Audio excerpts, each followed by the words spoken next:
나니아 나라 이야기 사자마녀 옷장 챕터 4 터키 젤리.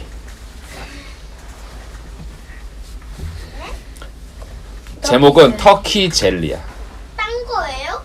아니, 이어서 나오는 거야. 어머니 터키 젤리는 뭐예요? 과자 이름인가? 한번 보자 뭔지.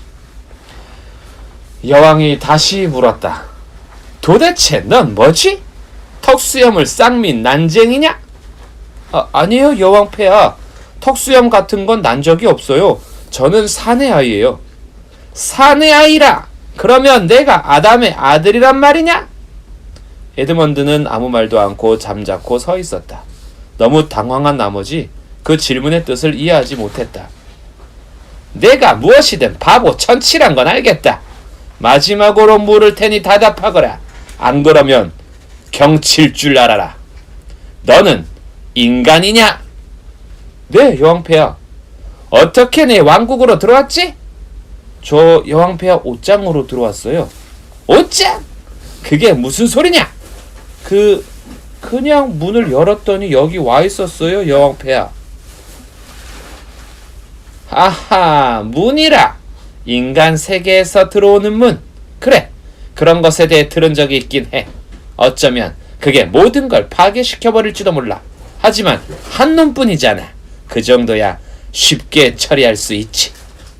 여왕은 자리에서 일어나 이글거리는 눈으로 에드먼드의 얼굴을 똑바로 내려다보면서 마법의 지팡이를 쳐들었다. 에드먼드는 여왕이 끔찍한 짓을 저지르겠구나 싶었지만 옴짝달싹도 할 수 없었다. 이젠 죽었구나 싶어 단념하려는 순간 여왕은 마음을 바꾼 듯 말했다. 갑자기 여왕의 말투가 싹 바뀌었다. 찌릿 가엾은 녀석. 몹시 추워 보이는구나. 얼른 내 옆에 앉으렴. 내 망토를 걸쳐줄 테니 서로 얘기나 좀 나누자꾸나. 에드먼드는 이렇게 돌변한 태도가 석연치 않았지만 감히 싫다고 할 엄두가 나지 않았다. 그래서 썰매로 다가가 여왕의 발치에 앉았다. 여왕은 자기 모피 망토로 에드먼드의 몸을 감싸 주었다. 뭐 따뜻한 것 좀 마시겠니? 어때? 에드먼드는 너무나 추워서 이를 딱딱딱딱 부딪히며 말했다. 네, 주세요 여왕폐하. 여왕은 짐꾸러미에서 구리로 만든 듯한 작은 병을 꺼냈다. 그러고는 팔을 뻗어 썰매가 지나가는 눈길 위에 병 속에 든 것을 한 방울 떨어뜨렸다. 에드먼드는 그 물방울이 공중에서 한순간 다이아몬드처럼 빛나는 것을 보았다. 그런데 물방울이 눈에 닿는 순간 슉슉 소리가 나더니 난데없이 김이 모락모락 피어오르는 보석컵이 나타났다. 난쟁이는 얼른 컵을 집어서 에드먼드에게 건네주며 저를 꾸벅하더니 미소를 지었다. 하지만 별로 좋은 미소는 아니었다. 뜨거운 음료를 마시자 에드먼드는 기분이 한결 나아졌다. 아주 달콤하고 거품이 이는 크림이 듬뿍 든 것으로 전에는 한 번도 맛보지 못한 새로운 맛이었다. 에드먼드는 금세 발끝까지 몸이 따뜻해졌다. 여왕이 곧 말을 꺼냈다. 예? 아담의 아들아? 먹을 것도 없이 마시기만 하면 재미가 없지? 뭐가 제일 먹고 싶으냐? 터키 젤리요, 여왕폐하.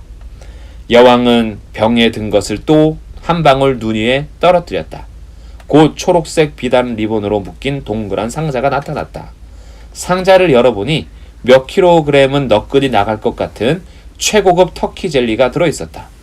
젤리는 아주 달콤했고 한가운데까지 말랑말랑했다. 이렇게 맛있는 젤리는 난생 처음이었다. 이제 몸이 완전히 녹은 에드먼드는 마음이 편안해졌다. 에드먼드가 맛있게 먹는 동안 여왕은 계속 질문을 해댔다. 처음엔 에드먼드도 입안에 먹을 것을 잔뜩 넣은 채 말하는 건 버릇없는 짓이라고 생각이 떠올랐지만 그런 생각은 금방 다 잊어버리고 오로지 터키 젤리를 뱃속에 집어넣기에 바빴다. 먹으면 먹을수록 자꾸만 더 먹고 싶어졌다. 그래서 여왕이 왜 그렇게 꼬치꼬치 캐묻는지는 의심해 보지도 않았다. 여왕은 에드먼드에게서 남자 형제가 하나, 여자 형제가 둘 있다는 사실을 알아냈다. 게다가 여동생은 벌써 나니아에 와서 파우누스를 만나고 돌아간 적이 있으며 에드먼드 자신과 형, 두 누이를 빼면 나니아에 대해 아는 사람이라곤 하나도 없다는 얘기까지 속속들이 들었다. 여왕은 특히 그 아이들이 4명이라는 사실에 관심이 쏠리는지 자꾸만 그 얘기로 돌아갔다. 모두 4명이 확실해? 아담의 아들 2, 이브의 딸 2, 더 많지도 적지도 않단 말이지? 에드먼드는 터키 젤리를 입안에 잔뜩 쑤셔넣고 우물거렸다. 네, 아까 말했잖아요. 여왕은 에드먼드가 여왕 폐하라고 부르는 것을 깜빡했는데도 이제 그런 것에는 신경도 쓰지 않는 듯 했다. 드디어 터키 젤리가 바닥이 났다. 에드먼드는 빈 상자를 뚫어지게 바라보며 여왕이 더 먹고 싶냐고 물어주기를 바랐다. 여왕은 틀림없이 그런 에드먼드의 속마음을 훤히 꿰뚫고 있었을 것이다. 에드먼드는 까맣게 모르고 있었지만 여왕이 준 젤리는 누구든지 한번 맛을 보면 자꾸만 더 먹고 싶어지는 마법의 터키 젤리였다. 심지어 그냥 내버려두면 배가 터져 죽을 때까지 계속 먹어야 된다는 사실을 여왕은 잘 알고 있었다. 그러나 여왕은 에드먼드에게 더 먹으라는 말은 하지 않았다. 대신 이렇게 말했다. 아담의 아들아, 너의 형과 누이들을 보고 싶구나. 내가 가서 형제들을 데려오겠니? 에드먼드는 여전히 빈 상자를 빤히 쳐다보면서 말했다. 그러죠 뭐. 형제들을 데리고 다시 오면 터키 젤리를 더 많이 주마. 지금은 더 이상 줄 수가 없단다. 마법이란 딱 한 번밖에 부릴 수가 없거든. 내 집에서라면 다르지만. 지금은 집에 못 가나요? 에드먼드는 처음 썰매를 탔을 때 여왕이 자기를 돌아올 수 없는 낯선 곳으로 데려갈까봐 걱정했다. 그러나 이제는 그런 두려움도 죄다 잊고 있었다. 여왕이 말했다. 우리 집은 무척 아름답단다. 너도 반드시 좋아할 거야. 방마다 터키 젤리로 가득하지. 게다가 우리 집에는 아이들이 없단다. 난 왕자로 키울 만한 훌륭한 사내 아이가 있었으면 했어. 내가 세상을 떠나면 나니아의 왕이 될 사내 아이 말이야. 왕자가 되면 금관을 쓰고 하루 종일 터키 젤리를 먹을 수 있지. 너만큼 똑똑하고 잘생긴 아이는 처음이란다. 언제든 형제들을 데리고 찾아오면 널 왕자로 삼고 싶구나. 지금은 안 되나요? 에드먼드는 얼굴이 새빨개지고 입과 손가락이 끈적끈적해진 상태였다. 여왕이 뭐라든 간에 지금 에드먼드의 꼴은 똑똑하거나 잘생긴 것과는 거리가 멀었다. 여왕이 말했다. 지금 널 데리고 가면 내 형제들을 못 볼 것 아니냐. 나는 아름다운 내 형제들을 꼭 보고 싶구나. 너는 왕자가 될 거야. 나중에는 왕이 될 거고. 그래서 그런단다. 내 밑으로 신하와 귀족들도 있어야 하잖니? 내 형과 누이들을 공작으로 만들어주마. 에이, 걔들은 별 볼 일 없는 애들이에요. 그리고 다음에 얼마든지 데리고 올 수 있잖아요. 하지만 일단 우리 집에 들어가면 너는 형제들을 까맣게 잊어버릴 거야. 너무 즐거워서 형제들을 데리러 가는 일이 귀찮아질 거라고. 그러니 안 돼. 지금 당장 돌아가서 나중에 형제들과 함께 오너라. 알겠지? 그 애들 없이는 올 필요도 없어. 에드먼드가 간청하는 투로 말했다. 하지만 집으로 돌아가는 길도 모르는걸요? 그건 문제없어. 저기 등불이 보이지? 여왕은 마법의 지팡이로 한 곳을 가리켰다. 에드먼드는 돌아서서 루시가 파우누스를 만났던 바로 그 가로등을 바라보았다. 곧장 가거라. 저 너머에 인간 세계로 통하는 길이 있단다. 자, 이제 다른 길을 보렴. 여왕이 이번엔 반대편을 가리켰다. 나무들 너머로 솟아있는 작은 언덕 2개가 보이느냐? 보이는 것 같아요. 그래, 우리 집은 저 2 언덕 사이에 있단다. 다음에 올 때에는 가로등을 찾은 다음 저 2 언덕을 찾거라. 그리고 우리 집이 나올 때까지 계속 숲을 걸으면 돼. 명심해라. 형제들을 꼭 데려와야 한다. 너 혼자 오면 안 돼. 최선을 다할게요. 그런데 다른 사람들한테 내 말을 할 필요는 없어. 우리 둘만의 비밀로 하면 더 재미있을 거야. 안 그래? 다들 깜짝 놀라게 해주자꾸나. 그냥 형제들을 데리고 2 언덕으로 오는 거야. 너같이 똑똑한 아이라면 둘러댈 말쯤은 쉽게 생각해낼 수 있겠지? 우리 집까지 오면 그냥 여기 누가 사는지 보자 라든가 뭐 그런 말을 하면 될 거야. 그래, 그게 제일 좋겠구나. 내 여동생이 파우누스를 만났다니까 어쩌면 나에 대해 이상한 얘기를 들었을지도 몰라. 잔뜩 겁을 집어먹고 나한테 오지 못하게 하는 불쾌한 얘기 말이야. 파우누스들은 아무 말이나 마구 짓겨려대거든. 자, 그럼 부탁이에요. 집에 가는 길에 터키 젤리 하나만 더 먹을 수 없을까요? 안 돼. 다음에 만나면 줄게. 여왕은 난쟁이에게 어서 가자고 손짓했다. 쏜살같이 달려가는 썰매 위에서 여왕은 줄곧 에드먼드에게 손을 흔들며 외쳤다. 다음에 주마. 잊지마. 빨리 데려와야 한다. 에드먼드는 썰매가 더 이상 보이지 않을 때까지 물끄러미 바라보았다. 그때 누군가 자기 이름을 불러 주위를 둘러보니 다른 쪽 숲에서 루시가 나타나 이쪽으로 오고 있었다. 어머, 에드먼드 오빠도 왔구나. 정말 놀라운 곳이지 지금. 그래, 내가 옳았어. 그게 마법의 옷장이라는 것도 알았어. 사과할게. 그런데 도대체 지금까지 어디 있었던 거야? 사방으로 널 찾았단 말이야. 루시는 너무나 기쁘고 들뜬 나머지 에드먼드의 말투가 퉁명스러워지고 얼굴이 빨갛게 달아올라 이상해진 걸 눈치채지 못했다. 오빠가 올 줄 알았으면 기다렸을 텐데.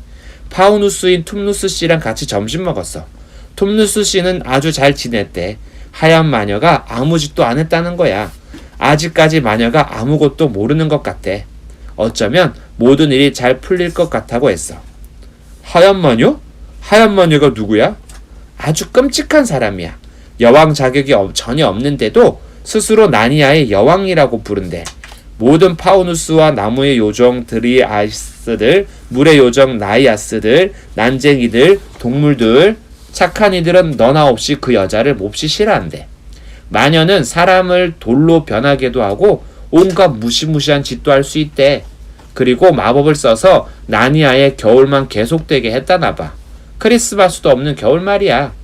마녀는 술록이 끄는 썰매를 타고 마법의 지팡이에 금관을 쓰고서 주위를 돌아다닌다지?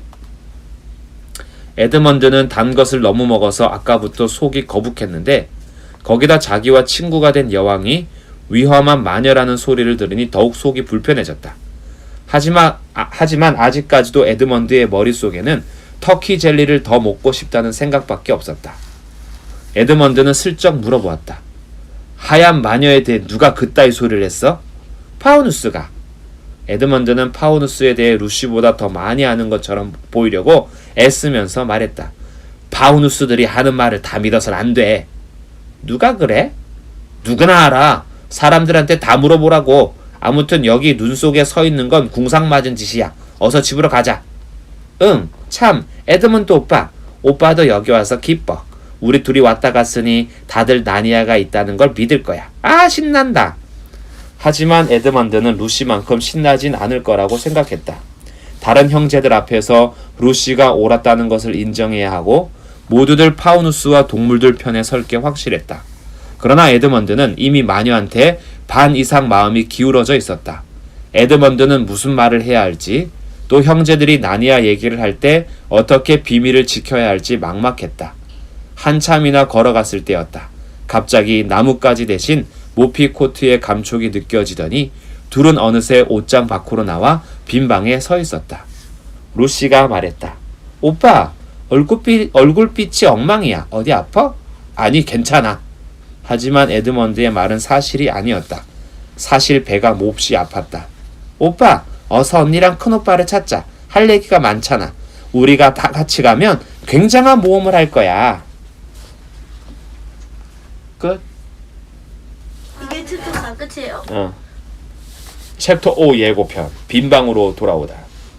숨바꼭질은 아직도 계속되고 있었기 때문에 에드먼드와 루시가 다른 형제들을 찾는 데는 시간이 좀 걸렸다. 마침내 아이들 모두 모였다. 루시가 소리쳤다. 피터 오빠, 수잔 언니 모두 진짜야. 에드먼드 오빠도 봤어. 옷장 안에 다른 나라가 있어. 에드먼드 오빠랑 나랑 둘 다 가봤어. 우린 거기 숲속에서 만났고. 에드먼드 오빠 빨리 말해. 다음 시간에